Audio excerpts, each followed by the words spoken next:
If you're looking to move into a new area, perhaps for a new job or just a whole lifestyle change, one of the biggest questions is where do you actually move to? Well, I'm going to show you with Niche website some of the great stats that come from it that can really help you narrow down which neighborhood you want to live in or perhaps even invest in.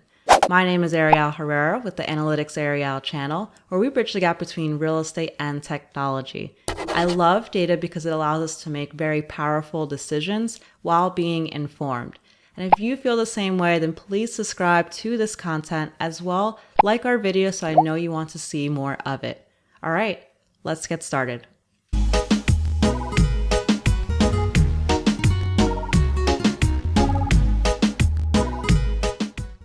Right now I'm on Niche's home website, and if you're new to Niche, basically what it is it aggregates data, reviews, and insights in one place, so it makes it really easy to be able to search different neighborhoods.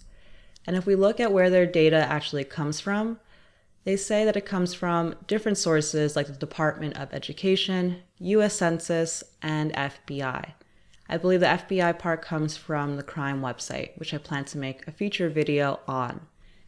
Now, a lot of this data we've actually seen already in the FRED dataset. FRED, if you're not familiar, has economic research, and they basically pull together many different resources, things along money, banking, and finance, population, employment, and labor markets, production, prices, and they have some really great housing data as well, where you can actually look at trends, and you could also see things on the population like unemployment. Coming back to Niche, it's really easy to use. They already have some subcategories up top if you want to focus on neighborhoods based on schools. Then they also have things more focused on work as well as lifestyle. For the Brandon area, which is close to where I reside, it's ranked as number 18 in the best suburbs to live in the Tampa area. We see that it has an overall grade, which is an A. It has a little bit of a blurb of where this is, which is a suburb of Tampa, and it has some reviews. What's pretty neat is that similar to when you're on Amazon, you're searching different products, you can kind of do the same thing as you're browsing different neighborhoods. You can get an idea from the people that live here, some current residents, what their overall perspective is on the neighborhood. And here we have a large amount of people rating excellent, very good, and average, and very little on the poor and terrible side. So you could always, as a potential new resident or an investor, dive deeper into what these people are saying to see if it's in line with what you're looking for. Now on the left-hand side, we have a lot more information. Going back to the report card, we could see some of the attributes highlighted up top. We could view the full report card and see we have information around public schools, if this is a good town for families, cost of living, outdoor activities, commute, health, wellness, diversity, nightlife. Some of the things that I look for personal residents is having a nightlife that's at least a B-, mostly because I want to have something to do in the area. I like to see diversity because it also means there'll likely be diverse food options.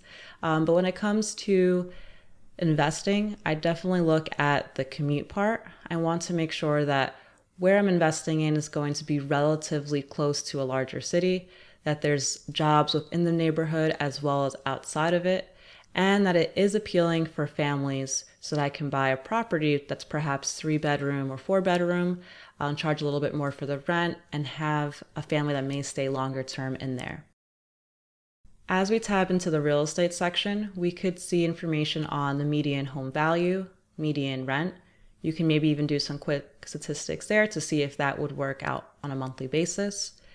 And we could also see the feel of it, dense suburban, so it's not in the sticks, but it also has that suburban feel, as well as the rent versus own ratio. We can quickly see what homes are for sale from Realtor.com. We get rankings, which I think this is really important. So Niche ranks places to live, and they have many different subcategories. So one of my favorite when it comes to investing is looking at best suburbs for young professionals. They have slight variations across different states, but ultimately they all at least have one ranking that's for young professionals. So if we click this, we could see the top is Miami Beach. Makes a lot of sense. A lot of jobs are in Miami. As well, it has a great nightlife to attract the younger population. We could see in Orlando, the top one is actually Maitland, which I've never heard of, but it might spark my interest to at least dive into this suburb a little bit more deeply. We can also use on the left-hand side their filters based on the type of area, so city neighborhood, suburbs, town, as well as the public schools grade, cost of living, who actually lives here, which maybe if you're targeting retirees with the baby boomers, this could be a great way to filter on this population of what is the best area for them to live in. We can also filter on crime and safety, and even things down to things to do like bars, restaurants, coffee shops, and parks. The real value that I see of niche is that it's not focused on just investors, just new home buyers, or just people who are looking to rent. It's really inclusive of all. That way, if you're an investor, you're focusing on trying to be in a neighborhood that ranks high on one of these lists, it's likely that you'll find renters who have also touched upon this sort of data or this website and might rank your neighborhood a little bit higher as a potential place to live in.